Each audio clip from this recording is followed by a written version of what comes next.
Moi je suis Christophe Berger, je suis le directeur technique de Fortinet France. Alors oui, effectivement c'est un gros sujet d'actualité qui est le SD-WAN. Aujourd'hui on en parle partout et ça devient un sujet récurrent. C'est énormément drivé par l'adoption du cloud et les besoins qui tournent autour de tout ça, l'utilisation de logiciels en mode SaaS, etc. Contrairement à ce qu'on croit, c'est pas trop poussé par l'économie d'échelle qu'on peut faire sur les coûts télécoms. En revanche, on a plus de besoin d'agilité, on a en moyenne entre 50 et 70% du flux qui est du flux Internet. Donc on comprend bien que garder une évasion Internet centralisée, ça n'a plus vraiment de sens. Le besoin qui est derrière tout ça, c'est vraiment d'avoir la capacité de pouvoir avoir un réseau qui soit adaptable et qui suive le besoin, et non pas l'inverse, le besoin qui s'adapte au réseau comme on a pu l'avoir par le passé. Donc ça, c'est vraiment le point crucial du SD-WAN. Et aujourd'hui, c'est même en train de dépasser ça. On ne parle plus forcément de SD-WAN, on va plutôt parler de SD-branche. Le SD-branche, c'est pousser le concept du SD-WAN plus loin, et c'est de dire finalement, peu importe que mon réseau, que la partie du réseau soit LAN ou WAN, ce que je cherche à avoir, c'est un réseau qui soit adaptable et sécurisé. Puisque une des constantes du SD-WAN, c'est qu'on va utiliser des liens définis comme non sécurisés, puisqu'en fait c'est souvent des liens internet, professionnels ou pas, peu importe, et donc on voit mal une entreprise véhiculer ses flux en clair sur un lien internet sans se poser la question de la sécurité. Donc il va y avoir l'aspect sécurité, et après c'est de pousser un peu plus loin et de dire finalement, aujourd'hui, mon système d'information, les limites de ce système, elles sont floues. J'abandonne la protection périmétrique et donc je vais plutôt me concentrer sur les données et la sécurisation de ces données. Et ce qui va m'intéresser, c'est en fonction de la criticité de cette donnée, sa valeur finalement, et le niveau de protection que je lui ai associé, c'est quel que soit l'endroit où elle se trouve, d'avoir le même niveau de protection. Qu'elle soit en local, qu'elle soit sur le poste de travail d'un collaborateur, qu'elle soit dans un cloud public, qu'elle soit chez Microsoft si j'utilise l'Office 365, ou chez Salesforce si je utilise ce produit-là. Voilà, c'est vraiment ça.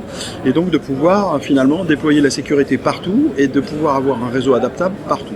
Donc on intègre dans la partie SD-branche la partie adaptation et sécurisation du réseau local au même titre que le réseau WAN, et donc on va intégrer les sécurisations des accès filaires et wireless, on va intégrer des configurations au niveau du réseau et des choix de chemin finalement basés sur des approches similaires à ce qu'on a sur le WAN.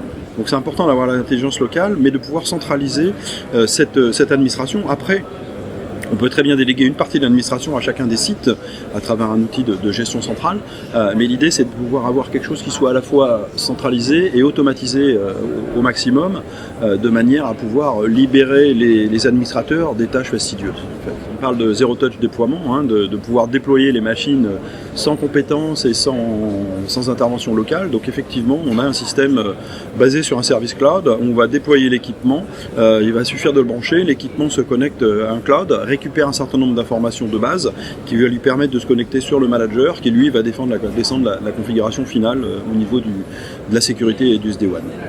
Ce qui est important également, c'est que tous les outils d'administration sont identiques quel que soit le type de déploiement.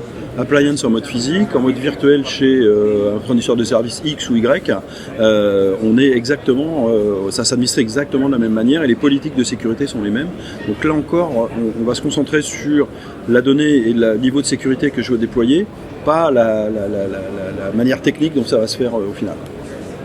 L'intelligence artificielle, ou en tout cas le machine learning, est très présent en cybersécurité, notamment sur tous les aspects protection.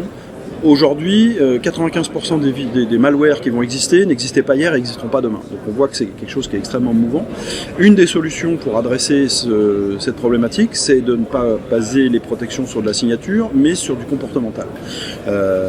Et là, l'intelligence artificielle est d'un grand secours parce qu'on va pouvoir constituer des modèles, voir ce qui dérive par rapport au modèle et donc conclure que le comportement est anormal et du coup pouvoir réagir de manière plus pertinente et réduire les fenêtres de vulnérabilité qu'on peut avoir sur un système d'information. Donc ça, c'est des choses que nous, on utilise depuis 2011 dans les systèmes à différents endroits. Et si on pousse un peu plus loin sur l'intelligence artificielle, on est en train de réfléchir à d'autres systèmes qui vont prendre un peu le contre-pied de ça.